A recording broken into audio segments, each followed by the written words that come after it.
మామూలుగా న్యాయస్థానాలకు, మరీ ముఖ్యంగా హైకోర్టు, సుప్రీంకోర్టు లాంటి కోర్టులకి ఎవరు కూడా అబద్ధం చెప్పడం, తప్పుడు ఇన్ఫర్మేషన్ ఇచ్చి మిస్లీడ్ చేయడం, ఇంత పని ఎవరూ చేయరు.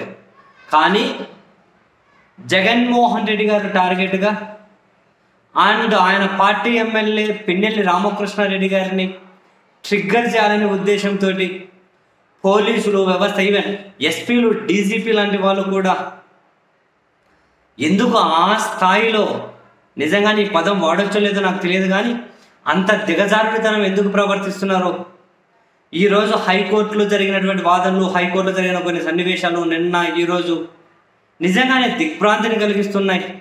హైకోర్టు చరిత్రలోనే ఇది చాలా చాలా అత్యంత చెడు సంప్రదాయానికి, ఇంతకుముందు ఎవరూ చేయనంతటువంటి ధైర్యానికి వీళ్ళు పూనుకుంటున్నారు. నేరుగా హైకోర్టునే తప్పుదారి పట్టించే విధంగా, తప్పుడు ఇన్ఫర్మేషన్ ఇచ్చే విధంగా మరి ఎస్పీలు, డీజీపీలను ఎవరు ప్రలోభ పెడుతున్నారు, ఎవరు ఒత్తిడి చేస్తున్నారు, వాళ్ళ వెనక ఎవరున్నారనే ధైర్యంతో ఇలా కోర్టులతో ఆటలాడుకుంటున్నారో నాకైతే అర్థం కావట్లేదు.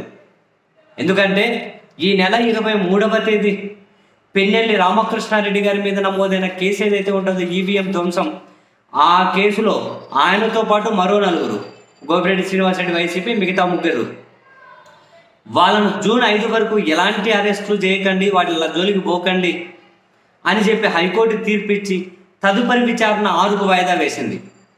పిన్నెల్లిని జైల్లో పెట్టాలని చెప్పి కలలు కన్నా వీళ్ళ కలలు బ్రేక్ అయిపోయేసరికి అదే 23వ తేదీనే మరో 3 కేసులు పెట్టారు పిన్నెల్లి మీద. కోర్టు తీర్పు వచ్చిన తర్వాత 3 కేసులు పెట్టి ఆ నెక్స్ట్ డేనే మెజిస్ట్రేట్కి చెప్పారు, ఆయన మీద ఈ కేసులు పెట్టాము అని చెప్పి మెజిస్ట్రేట్కి చెప్పారు. జరిగింది ఇదా?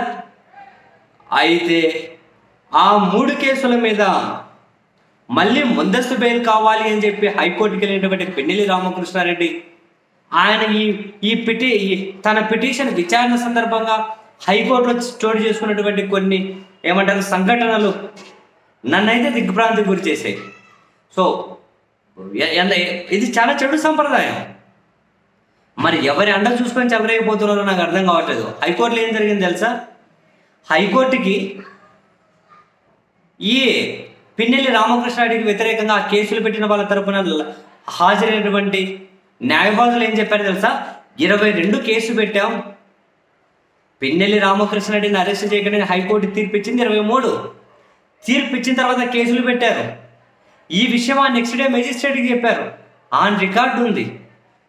కానీ పిన్నెల్లి వ్యతిరేకంగా న్యాయవాదులు 22 కేసు పెట్టామని చెప్పి హైకోర్టుకు చెబితే పిన్నెల్లి తరపు న్యాయవాది తీవ్ర అబ్జెక్ట్ చేసుకుంటూ, ఏంటిది, ఇంత తప్పుడు సమాచారం ఏంటి, అదిగోండి రికార్డ్స్, 23 కేసు పెట్టారు, 24 మెజిస్ట్రేట్కి చెప్పారు, ఏ ధైర్యంతో హైకోర్టును తప్పుదోవ పట్టిస్తున్నారు అని చెబితే ఆ రికార్డును పరిశీలించినటువంటి హైకోర్టు కూడా విస్మయం వ్యక్తం చేసిందట. ఏంటిది, 23 పెట్టారు కదా, మరి 22 ఎట్లా చెబుతారు అని.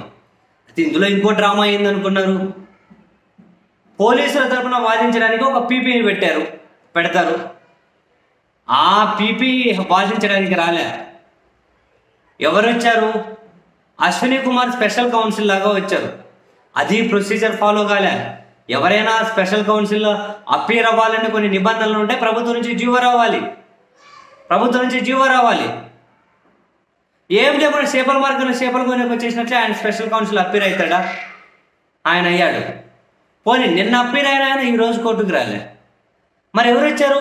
టీడీపీ లీగల్ సెల్ నుంచి పిన్నెల్లికి వ్యతిరేకంగా బాధితుల తరఫున వాదించడం కోసం అని చెప్పి పోసాని వెంకటేశ్వర్లు వచ్చారు, టీడీపీ న్యాయవాది. ఆయన బాధితుల తరఫున ఇంప్లీడ్ పిటిషన్ వేశారట. ఈ కేసులో వాదనలు వినిపించాల్సిన పీపీ ఎందుకు రాలే? ఒక జీవోలో కూడా అశ్విని కుమార్ స్పెషల్ కౌన్సిల్గా ఎట్లా పేరు అయ్యారు? అరే నీ బాసుగుల మధ్యలో వచ్చి ఇంప్లీడ్ పిటిషన్ వేసి నేను వాదిస్తా అంటాడు ఏంది? 23 కేసులు పెడితే 22 పెట్టారంటారు ఏంది? అసలు ఎస్పీలు, డీజీపీలు అసలు పీపీకే సమాచారం ఇవ్వకపోవడం ఏంది? వీళ్ళ వెనకన ఎవరున్నారు? ఇంత బరితెగింపు ఏంటి? హైకోర్టుని తప్పుదోవ పట్టించడం ఏంటి? ఇంత హైకోర్టు దిగజారడం ఏంటి? ఏ ధైర్యంతో ఇవన్నీ చేస్తున్నారు?